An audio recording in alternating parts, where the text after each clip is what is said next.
अस्सलाम वालेकुम, welcome to my YouTube channel civil word with Haider Waraich. तो आज हम डिस्कस करेंगे जी इंटरव्यू नंबर 38 और आज के इंटरव्यू का फर्स्ट क्वेश्चन है, how does dampness occur in the building.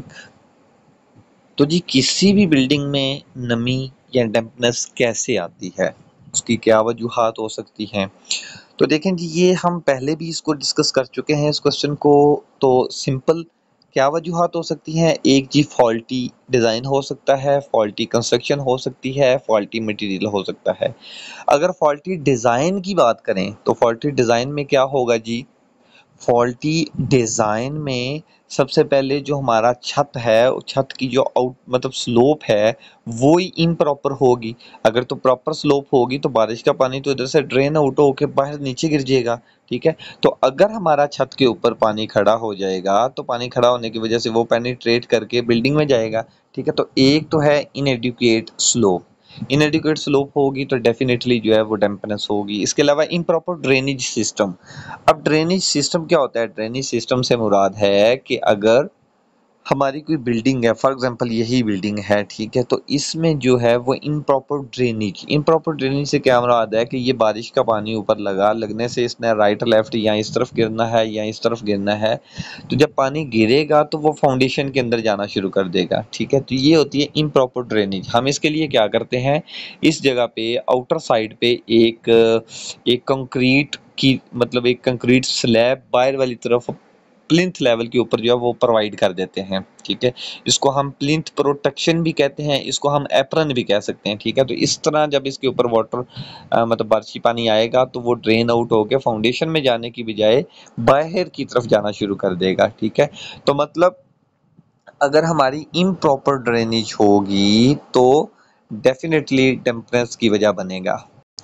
तो ये है जी प्लिंथ प्रोटेक्शन। ठीक है, इसको प्लिंथ प्रोटेक्शन को हम एप्रन स्लैब भी बोलते हैं। ठीक है, तो ये देखें बिल्डिंग की आउटर साइड पे है ताकि रेन वाटर जो है वो फाउंडेशन में जाने की बजाय आउटर साइड पे जाए, फाउंडेशन की तरफ ना जाए, बाहर वाली तरफ जाए। तो जी ये हो गया हमारे पास जी रूफ। अगर स्लोप अगर जो है वो प्रॉपर नहीं है डिज़ाइन में तो ये वजह बनेगा। ड्रेनेज जो सिस्टम है वो इम्प्रॉपर है तो वजह बनेगा। इसके अलावा जी lack of damp proof course, अगर लैम्प प्रूफ कोर्स हमारी प्रॉपर नहीं है या है ही नहीं है, ठीक है, डिज़ाइन में किसी पॉइंट पे हमने दी नहीं है तो वो उसकी वजह से डैम्पनेस आएगी। इसके अलावा पुअर वेंटिलेशन, अगर वेंटिलेशन ही पुअर है, प्रॉपर उसमें से वेंटिलेशन नहीं हो रही तो डेफिनेटली जो मॉइस्चर बिल्डिंग के अंदर चला जाएगा वो उधर से जो है वो जब वेंटिलेशन ही नहीं है तो वो नमी बाहर आएगी नहीं। जो एक जो है ना मेजर वजह बनता है डैम्पनेस का। ठीक है, नेक्स्ट है जी फॉल्टी डिज़ाइन के बाद फॉल्टी कंस्ट्रक्शन। ठीक है, फॉल्टी कंस्ट्रक्शन में क्या होता है, कंस्ट्रक्शन में होता है कि जब हम काम कर रहे होते हैं तो उस टाइम पे जो गलतियां करते हैं जिसकी वजह से डैम्पनेस आ सकती है। ठीक है, उस टाइम पे क्या हो सकता है, एक तो पुअर वर्कमैनशिप है, मतलब प्रॉपर काम नहीं किया गया, जो है वो जॉइंट्स वगैरह वो छोड़े गए हैं, इस वजह डिफेक्टिव सीलिंग। अब जी improper sealing around windows and door are joint. ठीक है, अगर इम्प्रॉपर सीलिंग होगी तो डेफिनेटली ये भी हमारा डैम्पनेस की एक काज बनेगा।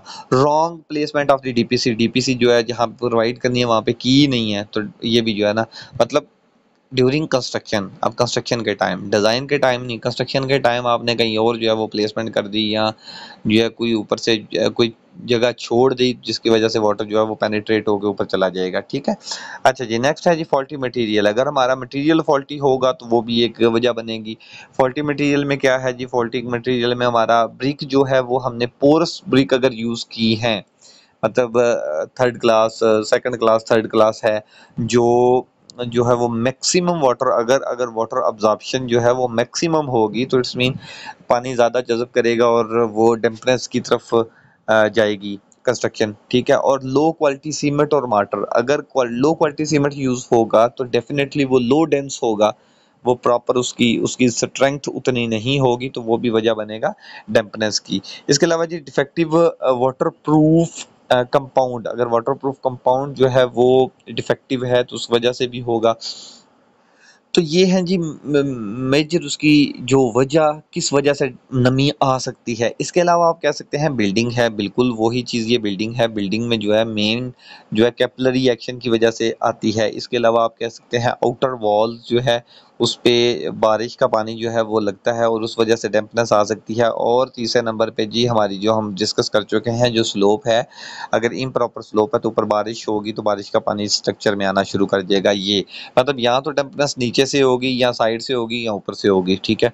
और या फिर उसके अंदर आपने कोई मतलब कि कंडेंसेशन है रूम के अंदर जो है वो अपना कुछ ऐसा इक्विपमेंट यूज़ कर रहे हैं, कोई एसी है या आपका एयर कूलर है, तो जिस वजह से वो नमी बना रहा होता है। प्रॉपर वेंटिलेशन नहीं होगी तो वो भी जो है चूँकि प्रॉपर वेंटिलेशन ना होने की वजह से भी डैम्पनेस की वजह बन जाएगा। अच्छा जी, नेक्स्ट है जी what are the effects of the dampness in the building. अब वो जो नमी है, वो जो डैम्पनेस है, उसके इफेक्ट्स क्या हो सकते हैं बिल्डिंग के ऊपर, वो क्या इफेक्ट्स हो सकते हैं। तो सिंपल जी, इफेक्ट्स या तो उस बिल्डिंग के ऊपर होंगे, बिल्डिंग मतलब उसके स्ट्रक्चर पे इफेक्ट होंगे, या तो उसकी एस्थेटिक यानी अपीयरेंस पे होंगे, ठीक है। और या फिर जो है ना इफेक्ट होगा जो हेल्थ पे होगा। ये तीन मेन जो है ना इफेक्ट्स हैं। एक तो है स्ट्रक्चर, स्ट्रक्चर ही डैमेज हो गया, स्ट्रक्चर ही टूट फूट गया। फिर एक होगा, एक स्ट्रक्चर है, एक उसकी अपीयरेंस है, अपीयरेंस में आपकी जो है वो प्लास्टर उखड़ जाना, पेंट उखड़ जाना, ठीक है। या फिर हेल्थ पे ऊपर जो होगा, ठीक है। तो स्ट्रक्चर में क्या चीजें हैं जी, स्ट्रक्चर में वीकेंट वॉल एंड फाउंडेशन, जो वॉल्स हैं फाउंडेशन है वो वीक हो जाती हैं। और कुरैयन ऑफ स्टील, स्टील का जो है उसके ऊपर जंग लग जाना है, या लकड़ी का जो है उसके ऊपर गल सड़ जाना है डैम्पनेस की वजह से, ये इफेक्ट्स होते हैं। या फिर क्रैक फॉर्मेशन, क्रैक्स आना शुरू हो जाते हैं। इसके अलावा एस्थेटिक इफेक्ट्स कौन कौन से हो सकते हैं, डेफिनेटली एस्थेटिक में जो है उसकी पीलिंग ऑफ पेंट होगा, पेंट का उखड़ जाना, या फिर ब्लस्टरिंग ऑफ प्लस्टर, ठीक है, प्लस्तर का उखड़ जाना यानी कि उसका ब्लस्टर कर जाना, ठीक है। और इसके अलावा जी फ्लोरिसेंस, फ्लोरिसेंस होता है नमी की वजह से उसमें वाइट वाइट जो है वो पाउडर नमा जो है वो अपीयर होना शुरू कर देता है, उसको फ्लोरिसेंस बोलते हैं। तो फ्लोरिसेंस अपीयर हो जाता है। इसके अलावा जी हेल्थ के ऊपर क्या इफेक्ट करेगा जी, हेल्थ के ऊपर इफेक्ट करेगा डेफिनेटली ये, अगर प्रॉपर वेंटिलेशन नहीं होगी या डैम्पनेस ज़्यादा होगी तो एलर्जी वगैरह जो है वो बहुत ज़्यादा एलर्जी होगी, और फिर जो है वो इनकम्फर्ट फील करेंगे, क्योंकि जो है वो एयर क्वालिटी जो है वो प्रॉपर नहीं होगी। अच्छा, फंक्शनल इफेक्ट्स भी आप ज़हन में रख लें कि फंक्शनल इफेक्ट्स में आप जो है वो इंस्टॉलेशन का जो है वो डिटेरियोरेट हो जाना, जो है वो चूँकि इलेक्ट्रिकल इंस्टॉलेशन है वो भी डैमेज होती है इस वजह से, फ्लोरेसेंस की वजह से, या सॉरी ये डैम्पनेस की वजह से। तो ये भी पॉइंट आपने ज़हन में रखना है। नेक्स्ट है जी, how can dampness be prevented in building. किसी भी बिल्डिंग को डैम्पनेस से हम कैसे जो है महफूज रख सकते हैं। सबसे पहले तो हमने देखा कि डैम्पनेस आती किस वजह से है, ठीक है। तो उसमें हमने देखा या तो design, faulty construction, faulty material की वजह से आती है। तो इसको कैसे रोका जा सकता है, तो इसको रोका भी ऐसे जा सकता है, जहाँ पे फॉल्टी डिज़ाइन था वहाँ पे आपने प्रॉपर डिज़ाइन करना है। प्रॉपर डिज़ाइन से क्या मुराद है, प्रॉपर डिज़ाइन में, ठीक है, डिज़ाइन में प्रॉपर जो है वो साइट ड्रेनेज करेंगे, ठीक है। जो मैंने आपको बताया कि रेन वाटर ड्रेन होके, अगर ये है वो प्रॉपर ड्रेन के लिए हम प्लंथ प्रोटेक्शन या फिर इसको एप्रन स्लैब जो है वो प्रोवाइड करेंगे, प्रॉपर ड्रेनेज प्रोवाइड करेंगे, ठीक है। साइड ड्रेनेज होनी चाहिए। इसके अलावा जी प्रॉपर रूफ स्लोप होनी चाहिए, ठीक है। स्लोप प्रॉपर होगी तो डेफिनेटली इसकी वजह से वो हम डैम्पनेस से बचा जा सकता है, और वेंटिलेशन अच्छी होनी चाहिए। वही चीज़ें हैं। और नेक्स्ट थी जी, कंस्ट्रक्शन अगर अच्छी नहीं की करेंगे तो उसकी वजह से डैम्पनेस आती है। और अगर आप प्रिवेंट मेजर्स इन कंस्ट्रक्शन में डीपीसी जो है वो प्रॉपर जो है वो आप प्रोवाइड करें, प्रॉपर जो उसकी थिकनेस है प्रॉपर एसओपी के मुताबिक प्रोवाइड करेंगे तो टेम्परेचर नहीं आएगी। वाटर प्रूफिंग लेयर्स जहाँ पे लगाना ज़रूरी है वहाँ पे लगाएं, प्रॉपर लगाएं, क्योंकि ये कंस्ट्रक्शन की बात हो रही है। तो कंस्ट्रक्शन में प्रॉपर हमने अगर एडमिक्सचर यूज़ करना है वाटर में, कंक्रीट में, तो वो एडमिक्सचर प्रॉपर यूज़ करें। उसकी हमें जो है वो क्वालिटी कंट्रोल को चेक करना चाहिए। नेक्स्ट है जी proper curing and workmanship. Proper curing होनी चाहिए, ज़्यादा किसी पॉइंट पे जो है वो ये ना हो कि क्यूरिंग हम इतनी करें कि वो फाउंडेशन के अंदर जाना शुरू कर दे और वो जो है वो डंपनेस की कहीं वजह बन जाए। Ceiling of joints and opening, ठीक है। जो जो ceiling of joints and opening, opening जहाँ पे भी होगी वो वहाँ पे हम प्रॉपर सीलेंट यूज़ करेंगे। कहाँ पे जी? विंडो या डोर में, जहाँ पे वो जॉइंट्स होंगे। अच्छा जी, फॉल्टी कंस्ट्रक्शन के बाद था जी, अगर फॉल्टी कंस्ट्रक्शन होगी तो डैम्पनेस होगी। अगर कंस्ट्रक्शन को आप प्रॉपर जो है वो इंश्योर करेंगे तो फिर डेफिनेटली आप बच सकते हैं। इसके अलावा था जी हमारे पास मटेरियल, मटेरियल को इंश्योर करना है प्रॉपर। आप high quality cement, sand, brick, सबको अगर हाई क्वालिटी होगी तो उस वजह से भी हम डैम्पनेस से बच सकते हैं। ठीक है, use the quality material, low absorption brick. ठीक है, ब्रिक आपने ऐसी यूज करनी है जो जिसमें वाटर अब्जॉर्प्शन कम से कम हो। अगर कम से कम होगी तो पानी वो जज़ब भी कम करेगी तो टेम्परेचर डेफिनेटली कम होगी। और कंक्रीट भी लो अब्जॉर्प्शन कंक्रीट होनी चाहिए। ठीक है, डेंस कंक्रीट होनी चाहिए। और इस वजह से हम बाज़ दफ़ा इसके अंदर जो है वो एडमिक्सचर्स या एडिटिव्स शामिल कर रहे होते हैं। वाटरप्रूफ कोटिंग या पेंट्स वगैरह हम यूज़ करेंगे आउटर साइड पे। ठीक है, प्लास्टर यूज़ करेंगे अगर, और बाज़ दफ़ा हम आउटर साइड पे बिचुमन की कोट कर देते हैं। ठीक है, एंटी टर्माइट और जो है फिंगिकेट ट्रीटमेंट वगैरह, और ये भी सारे, चूँकि हम जब फाउंडेशन स्टार्ट करते हैं तो एंटी टर्माइट स्प्रे वगैरह किया जाता है। तो ये है कि हाई क्वालिटी हमने मटेरियल यूज़ करना है। ठीक है, नेक्स्ट है जी मेंटेनेंस प्रैक्टिस। ठीक है, अगर हम मेंटेनेंस उसकी टाइम टू टाइम करते रहेंगे तो मेंटेनेंस करने से भी हम किसी हद तक जो है वो डैम्पनेस से बच सकते हैं। नेक्स्ट क्वेश्चन है, what are the materials used for dampness.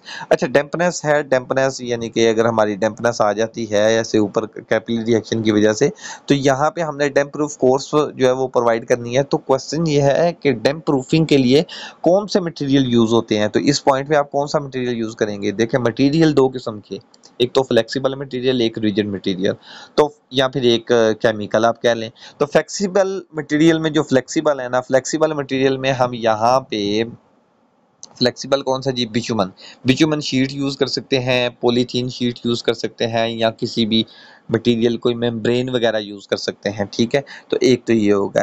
Next ये है फ्लेक्सिबल में। रिजिड, रिजिड में या तो हम यहाँ पे कंक्रीटिंग कर सकते हैं या फिर हम यहाँ पे ब्रिक्स वगैरह यूज़ कर सकते हैं, लेकिन ब्रिक्स भी कौन सी? जो ऊपर बिचुमिनियस कोटेड हो। ठीक है, या तो हम क्या करेंगे, कंक्रीट, सीमेंट कंक्रीट यूज़ करेंगे या विद एडिटिव्स। ठीक है, एडिटिव्स यूज़ करेंगे, हाई डेंस हो जाएगा जिसकी वजह से पेनिट्रेशन कम से कम हो जाती है, या फिर बिचुमन कोटेड ब्रिक्स वगैरह यूज़ करेंगे। इसके अलावा हम क्या यूज़ कर सकते हैं डैम्प प्रूफिंग के लिए? इसके अलावा कोई केमिकल्स वगैरह हम यूज़ कर सकते हैं, केमिकल कंपाउंड्स यूज़ कर सकते हैं। इसमें जी वाटर प्रूफिंग एडमिक्सचर्स हैं, फिर आपके कोई कंपाउंड्स वगैरह आ जाते हैं। सरफेस ट्रीटमेंट, ये वही है सरफेस ट्रीटमेंट के सरफेस यानी कि आउटर साइड पे हमने कोई पेंट कर दिया, कोई बिचुमन पेंट कर दिया, कोई हमने सिलिकेट सीलर यूज़ कर दिया। ठीक है, कोई भी लेयर हमने, कोई भी कोटिंग, पॉलीमर कोटिंग को बाहर कर दी तो उसको हम सरफेस ट्रीटमेंट बोलते हैं। ठीक है, तो इन सब की वजह से हम जो है ये सारे मटेरियल्स हैं जो हम डैम्प प्रूफिंग के लिए यूज़ कर रहे होते हैं। नेक्स्ट है जी, what is RB reinforced brick. RB wall क्या होती है जी? आरबी वॉल होती है रीइंफोर्स्ड ब्रिक। अब रीइंफोर्स्ड ब्रिक क्या होती है? एक होती है ब्रिक वॉल, ब्रिक वॉल में तो टोटल ब्रिक वर्क्स यूज हो रहा होता है ना, ये सारी ब्रिक्स यूज हो रही होती हैं। ठीक है, लेकिन जो आरबी है, आरबी में क्या यूज होता है? आरबी में हम दो या तीन लेयर्स के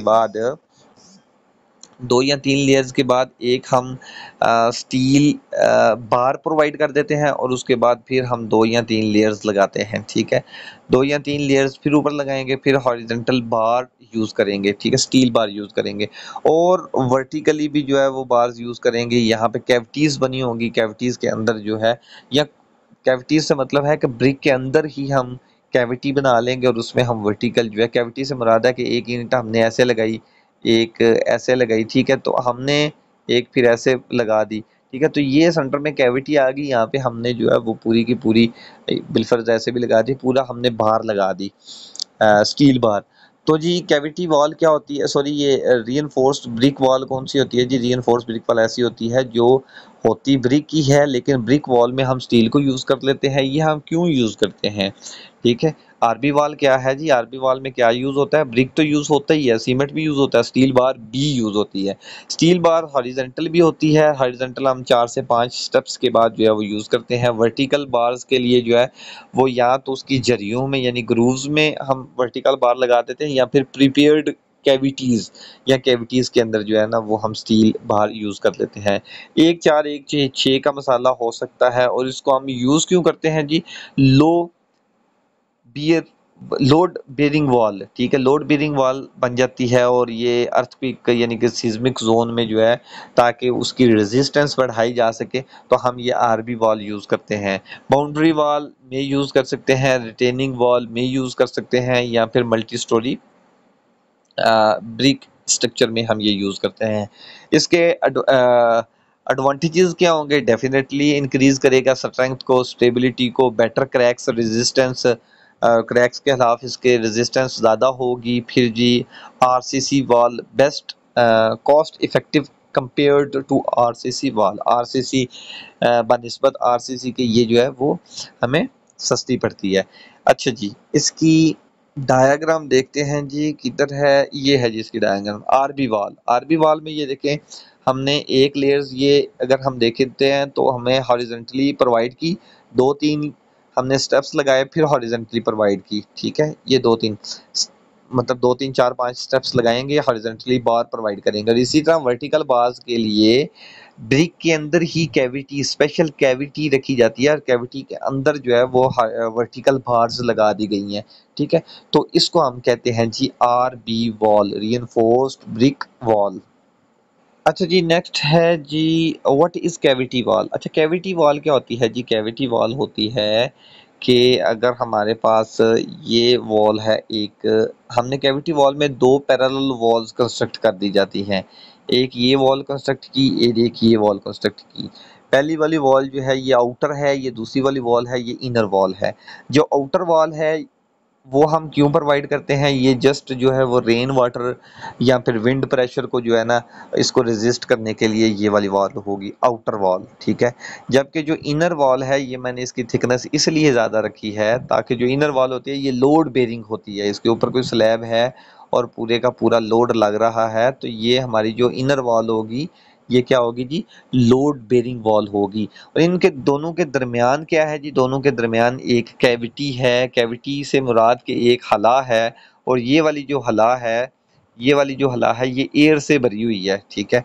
और इसको जो है ना दोनों दीवारों को, अब दोनों वॉल्स को जो है वो टाइज की मदद से जोड़ दिया जाता है। अब टाइज से क्या मुराद है जी? टाइज से मुराद है कि बाज दफ़ा ऐसे जो है ना टाइज लगा दी जाती हैं दोनों को, यानी कि टाइज से बांध दिया जाता है। अच्छा जी, आप देखते हैं कैविटी वॉल क्या है। कैविटी वॉल मैं आपको बता चुका हूँ जी। कैविटी वॉल क्या है जी? A small wall to separate bricks wall having gap in the between, दोनों के दरमियान गैप होता है, इस गैप को हम कैविटी बोलते हैं और इन कैविटी में जो है वो एयर इंस्टॉल्ड होती है, ठीक है। और ये किस लिए हम करते हैं? Prevent the heat and dampness, इसकी वजह से अब ये हमने जो बाहर हमने एक वॉल कंस्ट्रक्ट की, आउटर वॉल जो है वो रेन वाटर को पेनिट्रेट करेगी, लेकिन इस कैविटी की वजह से, जो सेंटर में कैविटी है, कैविटी की वजह से जो डैम्पनेस होगी वो इसको क्रॉस करके इनर वॉल में नहीं आ सकती, ठीक है। तो ये एक मॉडर्न टेक्निक होती है जहाँ पे हमने ये क्वेश्चन हमसे पूछा गया कि हम डैम्पनेस को कैसे रोक सकते हैं, तो उसमें हमारा एक ये भी पॉइंट होना चाहिए। इसको आप ऐड कर सकते हैं कि सर मॉडर्न टेक्निक, और मॉडर्न टेक्निक में क्या होगा जी?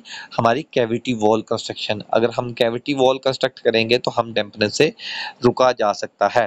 नेक्स्ट है जी explain the purpose of the cavity wall. अब कैविटी वॉल का क्या पर्पस है? डेफिनेटली बता चुका हूँ जी। एक तो डैम्पनेस को अंदर नहीं आने देती, हीट को अंदर नहीं आने देती, यानी कि टेम्परेचर की वजह से वो अंदर वाला टेम्परेचर भी जो है वो नॉर्मल रहता है। नंबर 1 क्या है जी? हम क्या है जी? Reduce the heat transfer, reduce करेगा हीट ट्रांसफर को। Prevent the moisture from penetration interior wall, ठीक है, पेनिट्रेशन नहीं करने देता, नहीं होने देता। प्रिवेंट दी साउंड इंस्टॉलेशन, मतलब साउंड इंस्टॉलेशन भी प्रोवाइड करता है। अच्छा जी, नेक्स्ट क्वेश्चन है जी what what are the principle of the cavity wall. अब प्रिंसिपल क्या है कैविटी वॉल का?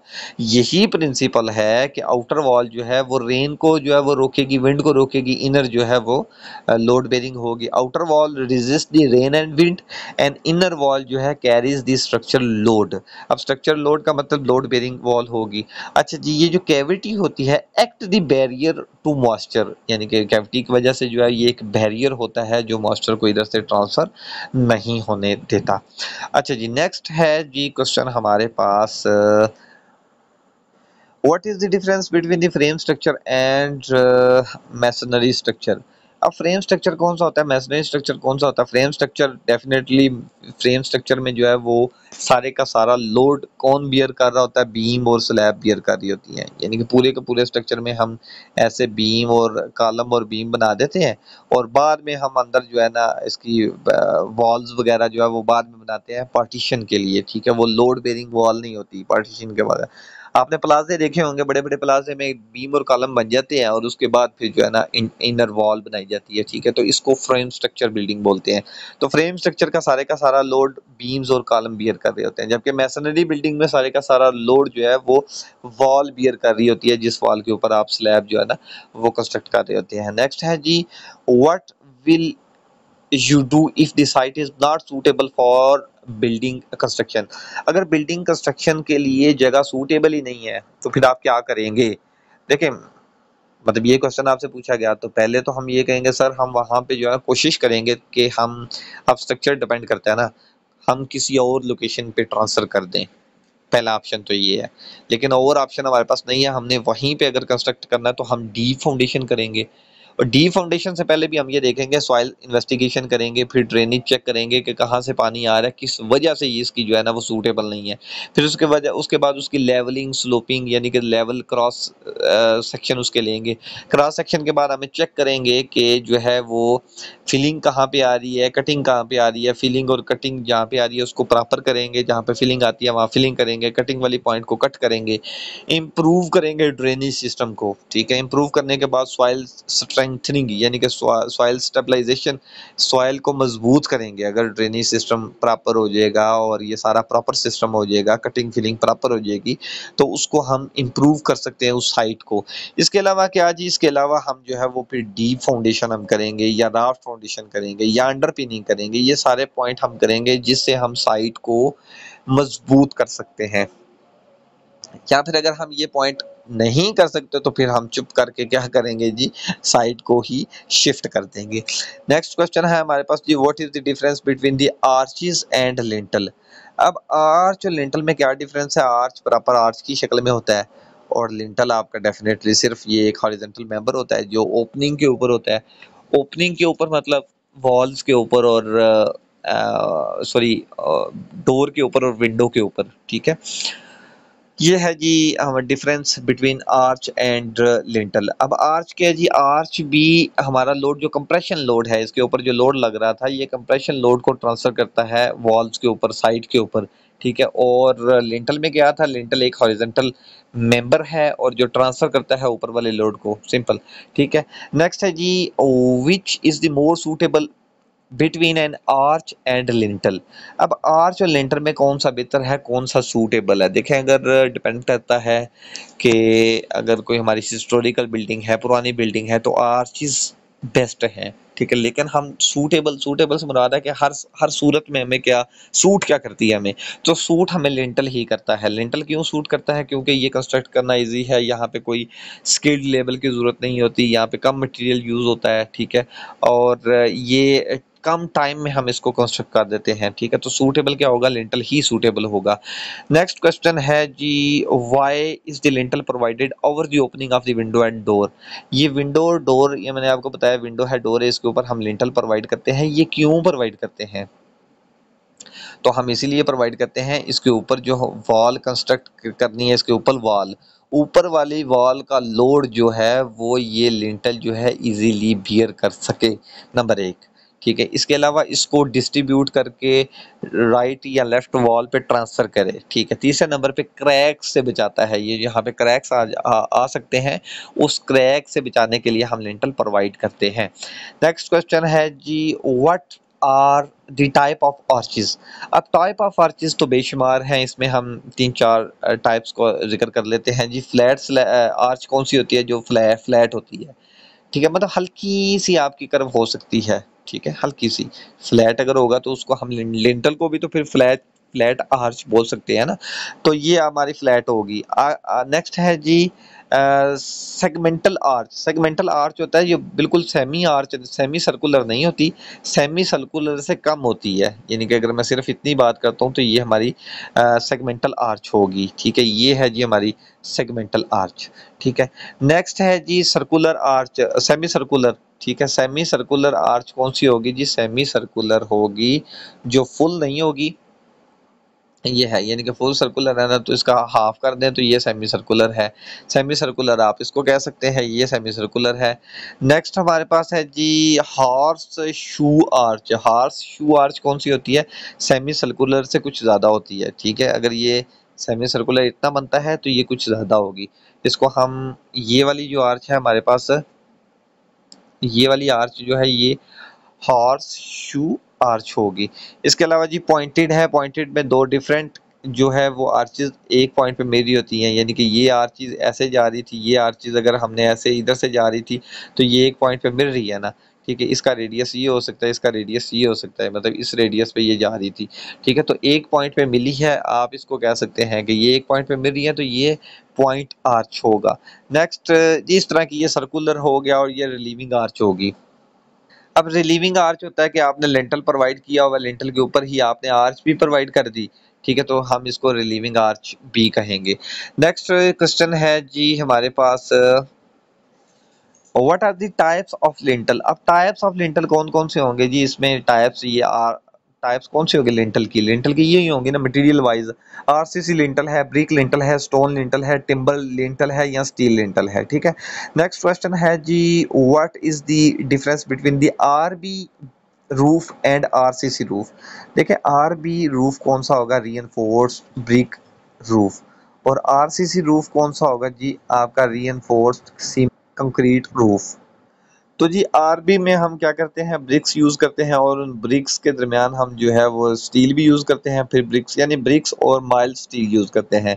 जबकि आरसीसी में हम क्या करते हैं? रीइंफोर्स्ड सीमेंट कंक्रीट है, यानी कि सीमेंट और कंक्रीट, और साथ उसके सीमेंट कंक्रीट के साथ हम स्टील बार को यूज कर रहे होते हैं, ठीक है। आरसीसी को बेस्ट कंसीडर किया जाता है as compare to RB roof. आज के लिए इतना ही, जो मिलते हैं नेक्स्ट वीडियो में। अल्लाह हाफिज।